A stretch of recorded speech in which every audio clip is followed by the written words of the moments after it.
second option is you can find a place in the room where you can put on some headphones and work through your grammar practice. Welcome to another episode of UEN's PDTV.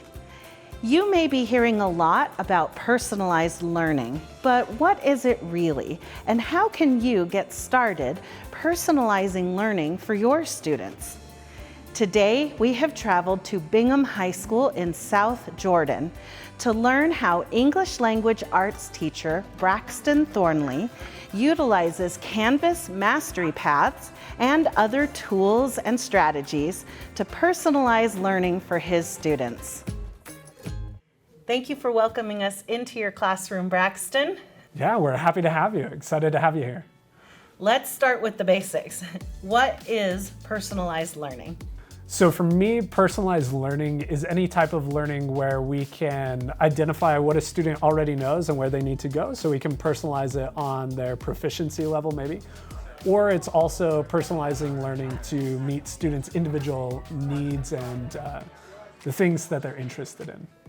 Okay, so why is that so important? Why is this something that everybody's talking about right now and trying to implement? Well, I think there's a couple of dynamics there. So the first dynamic that's really important to me is when you personalize learning to meet students' interests, they become a lot more engaged in what you are presenting to them. So they want to dig in deep into your content. So that's the first component. The second component, though, is that students more and more are arriving in our classrooms at varying degrees of proficiency or whatever you want to call it. And so personalizing the learning to those various levels that we're seeing in our students allows us to actually reach them. Because if we're providing students with content that's way too high for them, it's not going to help them. If we're providing content that's way too low for them, it's not going to help them. And so it's a matter of finding that sweet spot. And that's a challenge. It always has been. I agree with you that maybe more than ever we want to meet those personalized needs. So what does that look like in your classroom? How do you try to accomplish this? One of the tools that I rely on a lot to personalize students' learning is mastery paths inside of Canvas. And what mastery paths allows me to do is give some sort of pre-assessment to students, and then Canvas will automatically assign them to different pathways that I've created for them. And this can take a couple of different shapes. One way that I do this is my pre-assessment, quote unquote, is just asking students what they're interested in. So do you want to do this type of a project, this type of a project, this type of a project, and then it goes down that pathway for them. Or another way is that I actually give them a formalized pre-assessment to see where they're at, and then students receive different content based on how they perform on that pre-assessment. Yeah, so it helps you provide data-driven instruction and interest and preference-driven instruction. Exactly. Okay, let's get a little more technical. Cool. Tell me a little bit about how you set that up in Canvas and then what the students experience. Yeah, great question. So you'll always start with your pre-assessment. And we know pre-assessments. What do I want my student to learn? Develop some questions there, and you put that in a module in Canvas. Once you've built that, then you can decide what the different pathways are going to be for your students. So for my students, I do this a lot with grammar and vocabulary. And so one pathway might be basic things like parts of speech. What's a noun, what's a verb, what's an adjective, so on and so forth. Another pathway, though, might get into clauses and phrases or something a little bit higher up. And so what happens with the students is after I've created assignments in Canvas for all of those different pathways, then I click Mastery Paths next to the pre-assessment in Canvas. Once I click Mastery Paths, then I can load those assignments into 3 different pathways, and then I give students the pre-assessment. After they've taken it, depending on the score that they get, Canvas will automatically assign them into one of those pathways. So in their module, they'll see the assignments that are tailored to them. And those unlock, they're ready to proceed down that path. Exactly. So as soon as they take the pre-assessment, the path opens up, they can see their assignments, they can't see the other pathways, and they can just work down that pathway. So a little bit of effort to get that prepared, but the information that you're getting, and then also some of that automation to get kids down the path would be really helpful. especially because that's not all that's happening in your class during a day, is it? Exactly, yeah, it's not. So it's really helpful in a few ways. And like you said, there is a lot of work at the beginning. Hopefully collaborative teams help minimize some of that if you can work with your team. If not, I personally have just considered a work in progress. As I keep teaching, I keep building. But like you mentioned, there are other things going on in class. And so one of the really cool things about doing this is it allows me to facilitate group learning with some students, independent learning with some students, and maybe group projects going on in a different area of the room. So I have multiple things going at once. And so for instance, one thing that I can do is I can tell students, if you want to work independently today on your pathway, I'm gonna have you be over here in this side of the room. Some of you I need to help out with this topic, and so we're all going to talk in this area of the room. And then others of you, I know that you're still working on your group project, so go work in your groups in this part of the room. And it allows me to do a lot of things at once in the room, even though there's only one of me. So this seems like it could become something maybe complicated or confusing for the students. Do they have tools that they use to help track their own goals and progress? Canvas actually does a lot for them. So if you create it in a module, it will check off the steps that they've completed, which is great. But another thing, like you mentioned, is I do like to give my students trackers so that they can monitor their own progress. And it depends on what I'm teaching. The tracker will change a little bit, but generally what that looks like for me is I give students a proficiency scale, and then off to the side of the proficiency scale, I delineate some of the tasks that are associated with each level. So I have a learning goal. In order to get 4 out of 4 on this learning goal, you need to demonstrate that you can do these things. Here are 3 tasks that will show that you can demonstrate those things.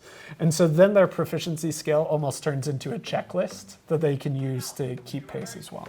And one other thing that I've done is, as I've sent students down these pathways on these projects, is I also try to include a lot of resources for them as well. So for instance, one project that I've had my students do is I've said, pick what type of writing piece you want to produce. Do you want to produce a narrative? Do you want to produce an argument? You choose. And then in Mastery Paths, the pre-assessment is just which one do you want to do, and then it sends them onto their path. And within their path, there are now a variety of instructional videos, articles, sample documents on their specific type of project. And so even the resources that they're getting are also fine-tuned to their needs as well. Yeah, and again, I'm seeing choice in so many ways. Choice in how you learn, where you learn, when you learn, what kind of project you want to do, how you want to show what you have learned. Really cool. Yeah, it's really exciting. So ultimately, what effect has personalized learning had on your students? I think it has multiple effects. The first effect that I really value is I think that when we show students that we're willing to personalize for them, it shows them that we care. And so when students feel like they're cared for, they first off want to be in your classroom, which is so important, but also they're willing to work a lot more. They're willing to do so much more. They're so much more invested. And that came simply from showing students I care about where you are right now, and I care about you individually improving. And that in and of itself had a lot of effects. Outside of that, I think that there's a lot of research on how people learn.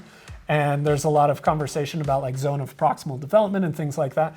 And we know that we learn most effectively when the content we're receiving is fine-tuned to where we already are. And so I've seen students who maybe would have struggled in the past do a lot better because they have been given of the steps that they needed before they jumped into the harder content. Or I've seen students who are typically bored in class because they're so far ahead, who now are super excited to come to my regular Language Arts 11 class that's not honors or anything else, because that they know they can dive in as deeply as they want to, and they're still getting content that's challenging to them. Amazing. Thank you so much for sharing what you're doing in your classroom with us. Of course. It was great to have you here. Now that you have seen Braxton in action, consider what your next steps are to begin personalizing learning for your students. Start with goals, objectives, and rubrics. You can visit uen.org to access your grade level or content standards, and you can even access a rubric creation tool. Consider how you can then help your students track their progress toward these goals. You can utilize a lot of different tools like Canvas, calendaring apps, and even just posting learning intentions and success criteria both in the classroom and in your online modules can help. Utilize pre and formative assessments to help track your students' progress and really understand what they need to learn. You can utilize a lot of different tools to help you assess. Tools like Canvas, Nearpod, the Google Suite, lots of choices. You can access pre-created resources to help you with mini lessons through UEN's eMedia website. You can even screencast your own mini lessons for students to access anytime they need them using tools like Loom or ScreenPal or even Zoom. Start thinking of ways you can begin to add choice into your classroom. Canvas mastery paths are a great way to let students take different learning paths based on needs and based on preferences. Then you can use creative tools like the Adobe Creative Cloud Suite to let them choose different ways, creative ways, to demonstrate the things they have learned. You can explore Utah's Educational Technology Endorsement Competencies, specifically Competency Number 3, as well as Utah's PCBL framework to help you better understand personalized learning and how you can implement it in your classroom. For even more strategies, tools, and resources to help you personalize your classroom, be sure to visit uen.org/PDTV and access the teacher toolkit that accompanies this episode. Thanks for watching UEN's PDTV. To access more professional development resources from UEN and to schedule a training, be sure to visit uen.org/development. We'll see you next time.